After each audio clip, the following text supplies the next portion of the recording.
This episode is brought to you by Flex Dealer. I made the decision that I was going to be the very first amputee firefighter in the world. We are capable of a lot more than what we could possibly imagine, as long as we don't give up on ourselves, as long as we don't quit. I am literally living proof that you can make the impossible possible as long as you just keep moving forward. You just can't give up. Hey gang, welcome to this episode of the Dealer Playbook Podcast. Sitting down with my pal Gary Weiland. He's an author, a motivational speaker, firefighter, amputee, ninja warrior. We're going to be talking about that. And he's going to be sharing his inspiring story about how to overcome adversity, something we all need to learn more about right here on the Dealer Playbook. Stay tuned.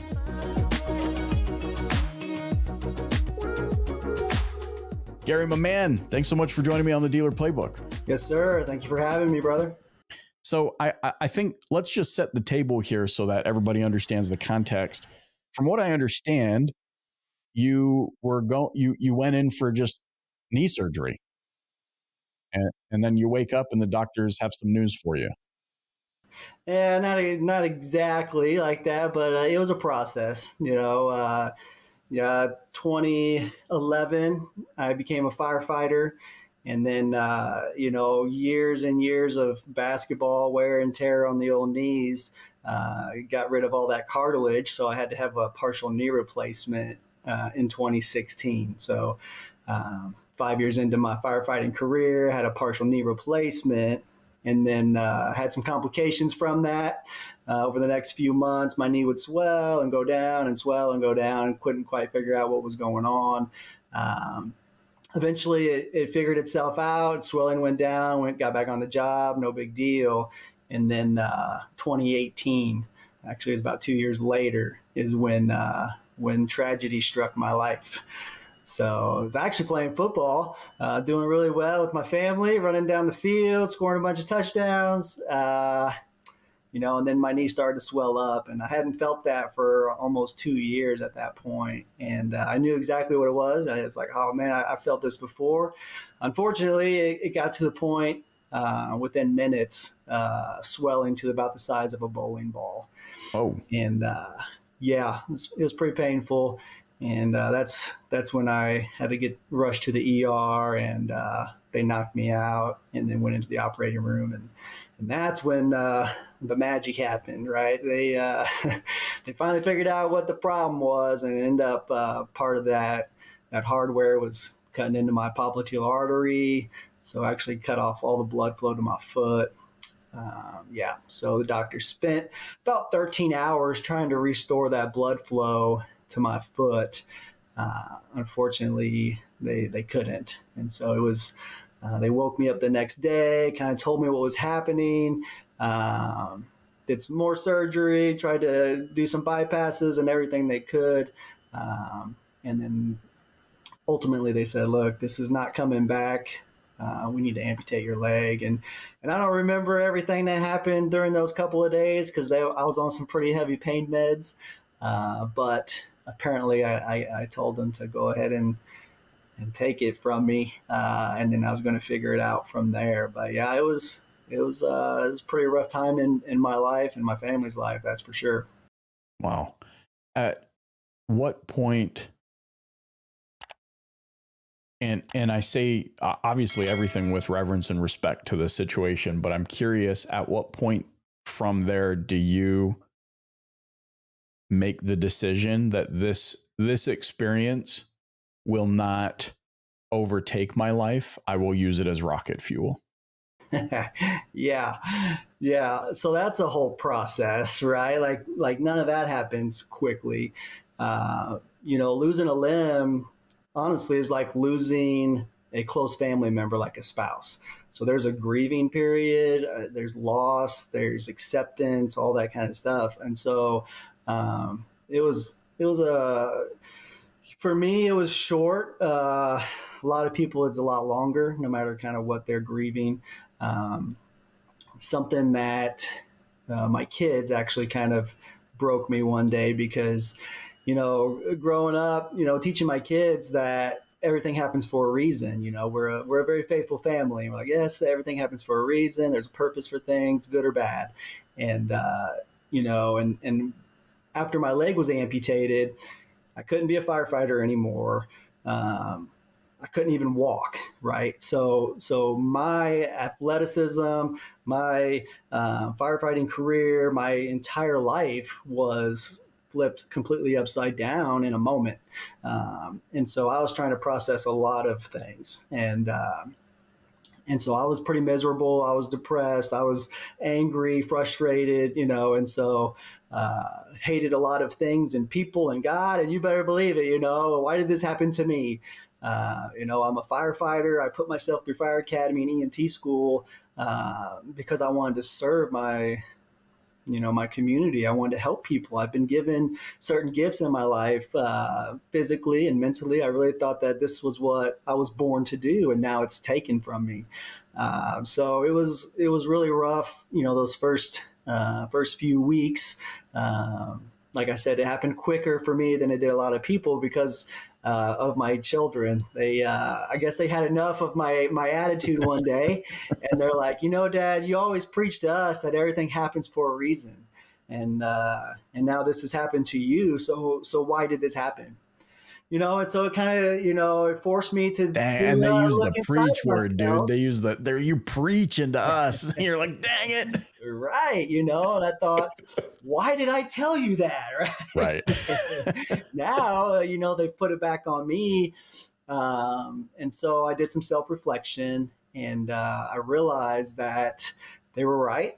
And this was an opportunity for me to walk the walk and not just talk the talk. And so once I kind of shifted my whole mindset and started thinking more positively and realizing that, yes, God has a reason for this, a purpose for everything. And so that really kind of changed my trajectory mentally. And so I made a decision.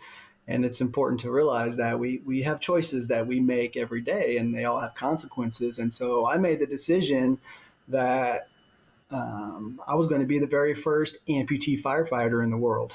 And so, once I kind of made that decision, I put all of my energies towards that. And, that's when some more magic started to happen in my life. I found out that we are capable of a lot more than what we could possibly imagine, as long as we don't give up on ourselves, as long as we don't quit, truly believe it and make it happen. And I am literally living proof that you can make the impossible possible, as long as you just keep moving forward. You just can't give up. Wow, I'm writing down right now something what you're talking about is inspired. Our circumstances don't rob us of our freedom to make choices. 100%. Whew. Hey, does your marketing agency suck? Listen, before we hop back into this episode, I know you know me as the host of the Dealer Playbook, but did you also know that I'm the CEO of Flex Dealer, an agency that's helping dealers capture better quality leads from local SEO and hyper-targeted ads that convert? So if you want to sell more cars and finally have a partner that's in it with you that doesn't suck, visit flexdealer.com. Let's hop back into this episode. There's a lot of people out there who, whatever their adversity is, maybe they're going through emotional grief, physical grief, business stress, you name it. There's so many different circumstances. But what you're talking about here, this ability to make a choice, like I lost my leg, but I didn't lose my ability to make choices. And I love that you're not sugarcoating it either, right? Because sometimes these like online influencers and everything, they're like, nah, man, never crossed my mind. I was like, take that bad boy, and I got right back to it. I love that you're saying, no, I went through what I needed to go through. Yeah. How important is that now, looking back from your vantage point now? Has that fueled your desire to help others? Has it increased your empathy? Like, what are some of the things you've noticed as a result of having to have gone through it yourself? Yeah, absolutely. Physical pain, I've reached the max on that. And so I can definitely empathize with people physically. Mentally, same thing. Going through something like this is horrible. But yeah, I can't just sympathize with people. I can now empathize with them and say, yes, I absolutely know what you are going through. And guess what? It's going to be okay as long as you choose to make it okay. And I know it's tough. I know it's hard physically. When you're in pain, you don't want to move. You don't want to get up and do things. You're mentally just exhausted, and then when you are mentally exhausted, then you start making bad decisions and you start having negative thoughts, and it's just a whole downward spiral. But if we can step back and do some self-reflection and say, I'm not the only one going through this, or I'm not the only one who's ever been through this. So how did they get through it? How am I going to get through it? What steps do I need to take? What goals do I need to make? How do I put this plan together to make sure that I am successful? Because it is 100% a choice. Every action, has a consequence, good or bad. And so if the trajectory that you're on right now isn't producing the results that you want, change.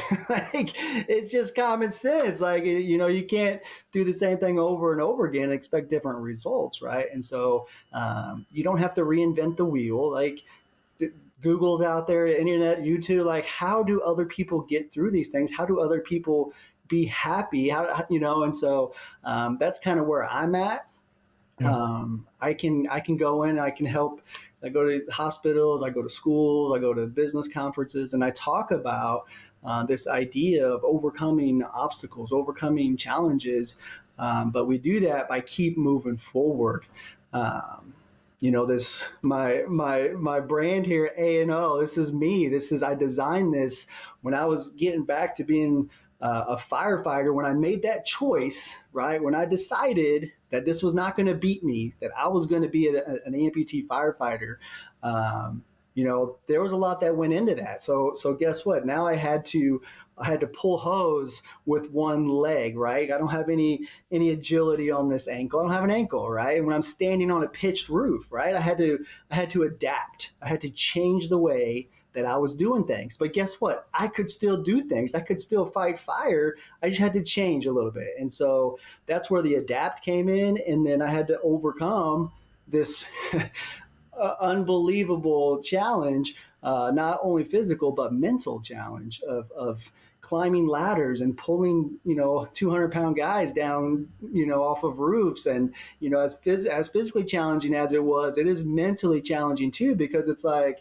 do I give this leg, everything it deserves? Is it going to hold me? Am I going to be stable, and all that kind of stuff? So it takes lots and lots of training, lots and lots of practice, like hours and hours and months. It was absolutely unreal. But this adapt and overcome mindset became who I am, not just a motto, not just a slogan, but I realized that going through what I went through, anything is possible, right? You just have to have the right mindset. And so adapt and overcome became who I am and what I do. And so I needed something to visually to see that every day. So I came up with this, and I got some t-shirts made, and my buddies started wearing them too. And it became my tribe, and that's what we need when we go through life. We need our tribe. We need people around us to help us reach our goals. That we need people to push us and challenge us, to get us out of our comfort zone so that we can grow and accomplish these huge goals and tasks that we set before ourselves. And you can't do it alone. If you want to go fast, go alone. You want to go far, go together. And so get your tribe of people that's going to say, hey, let's do this together. Wow. One quick side note question. Where do I get adapt and overcome shirts like that? Because I need to have one, and I think everybody in the DPB gang needs to have one of those. Where do I get that? Yeah. Adaptandovercomeapparel.com. Lots of merch on there. You're gonna be. I only wear my own stuff, but that one's cool. I got to wear that one. I like what it stands for. It resonates with me. Yeah. Second thing is setting a goal to become the only amputee firefighter. That sounds like a lofty goal. And it makes me think, as you've been talking about adapt and overcome and charting the course and setting the goals, there's a lot of people out there that struggle with this idea of, wait, be the first at this hard thing. That means, oh no, I can't. There's probably regulations around, needing to have, 2 legs in your example, or what, like they come up with all of the excuses. So talk to me about, you set this goal to become the first amputee firefighter in the world. What's the next step? What kind of obstacles are you getting hit with? And what did it look like to actually achieve that goal?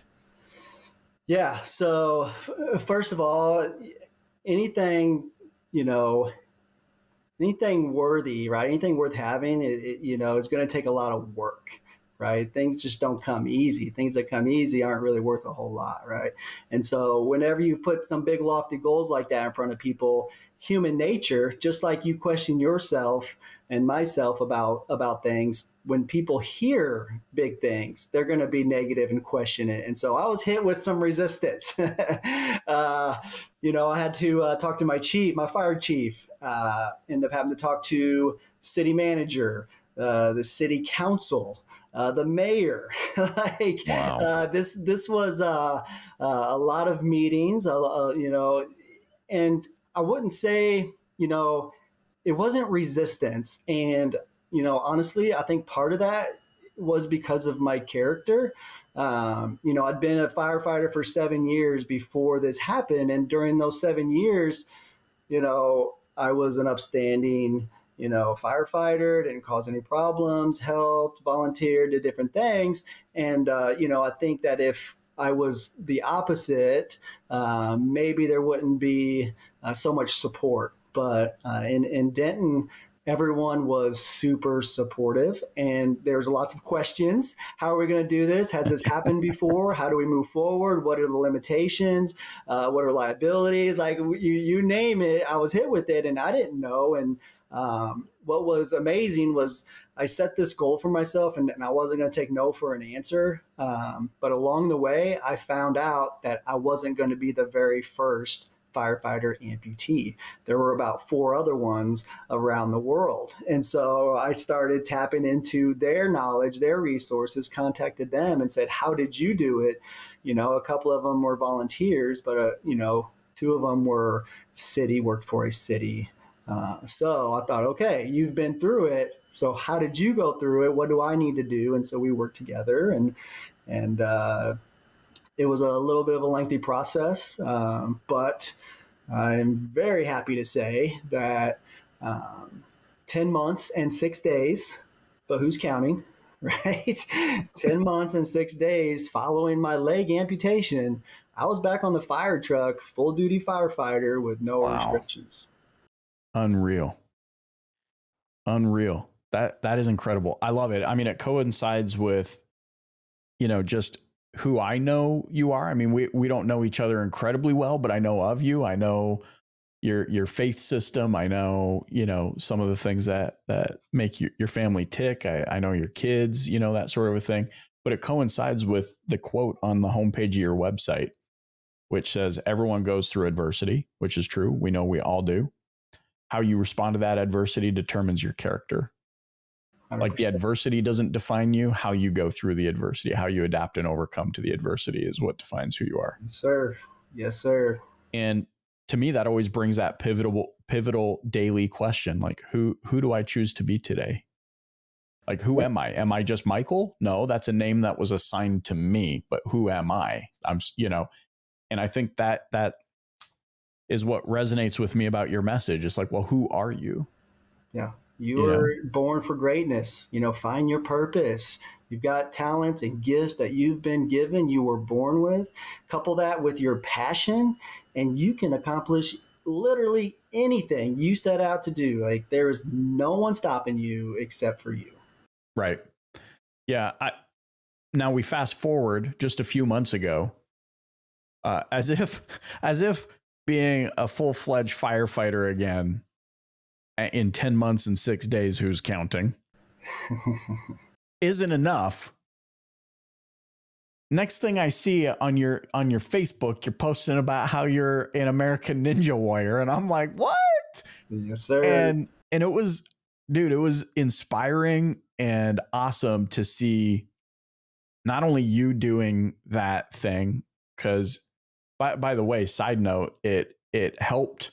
It was an influence point for me of, can I do that right now? No, I can't. I need to get in shape. Hey.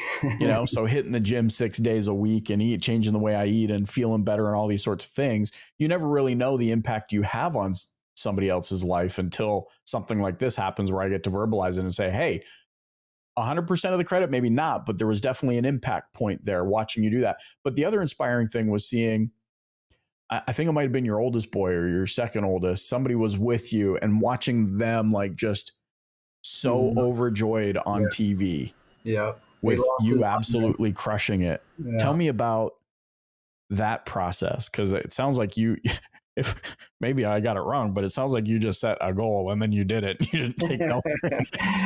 Man, life, that's what life is all about, right? Challenging yourself, setting goals, and seeing what happens. Just get after it. Once I got back on the job, most people would be excited and done, right? I accomplished that great task. But for me, it kind of lit a fire. I thought, what else can I do? Like, I accomplished this. I realized that we have so much like power inside of us that it just you just have to tap into it. And I thought, okay, what else can I do? And so I got into some volleyball with USA stuff. And then that actually led into some bobsledding, believe it or not. I've been to Norway a couple of times. Last year, I won the U.S. National Championship for para bobsledding, which is wild. And then I got involved with American Ninja Warrior. I'd always seen the show, and I always thought, yeah, I could do that. And for whatever reason, a couple of years ago, I was like, you know what? After I became an amputee, I thought, you know what? I'm challenging myself. I'm going to challenge myself that way. And of course, half the obstacles are balance, so I'm like, oh, those are going to be tough. The upper body, I'm good. I work out all the time. And so if I can just get through those balance obstacles, I'll get that buzzer. And so the first year that I did it, which was a couple of years ago now, I got through upper body stuff, and then I landed those the log runner. You have to run across these rolling logs, and I got to the last one, and where I thought I was stepping, I wasn't, and I came up a little short, and I ended up landing on the log. I'm upside down. I'm hanging on for dear life. And I'm thinking, how in the world did I get to this spot, right?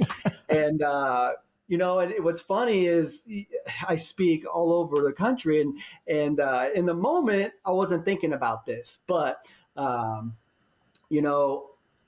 was able to – I didn't quit. Right. I was in a very bad spot, and I was like, nope, this is not beating me. I can get through this, which basically is impossible. But I thought, no, I can get through this.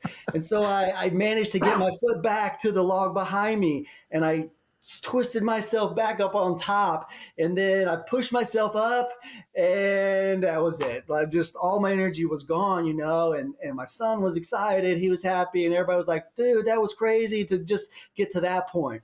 And so after that, I started speaking. I show that clip at, whenever I went to conferences and stuff. And I tell them, I say, this is just like life. We find ourselves in a position where we're upside down and we're hanging on for dear life. If we let go, we're drowning, right? We're done. We're in the water.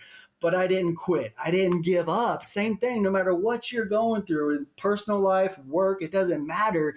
You just can't quit. You have to figure out a way to get through. You have to adapt. You have to overcome, right? So I swung my legs back, and every fiber of my being, I'm fighting for this until I just had nothing left. And that was it, until I kind of used that in my talks. And then the following year, I got an opportunity to face that obstacle again, right? And same thing in life. You never know when these opportunities are going to come back around. You just can't give up. And so, this was last year. We were walking through the course, and sure enough, the third obstacle is the log runner. I thought, first thing I thought was, no way, because they usually change up the obstacles every year. But no, it was the same one. And I was like frustrated. I was like, dang it, this is tough, because balance and everything.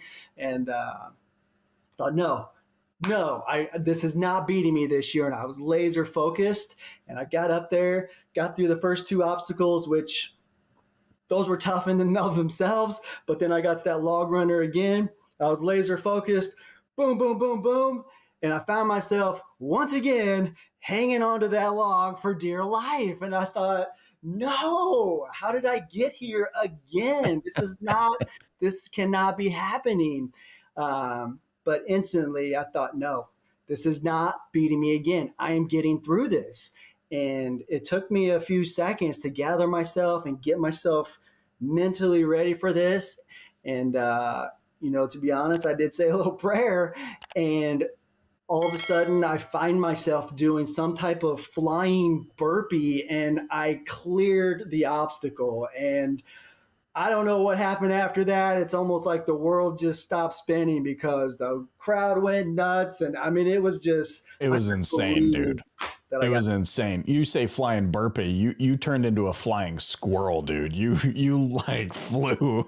I cannot imitate that right now if I had to. It was just like one of those things. It was like, no, I am getting through this. And, I pushed through and made it happen. And yeah, I was super, super excited. And, I didn't get a buzzer, I was pretty exhausted. So the next obstacle, of course, I'm just like, I'm tired and missed my grip or whatever. And so I fell. But yeah, to say from this year compared to last year, right? I fought and fell, but then now I had that opportunity to beat that obstacle, and I did, and same thing in life, right? Like, you just can't quit. You got to keep moving forward and figure out a way.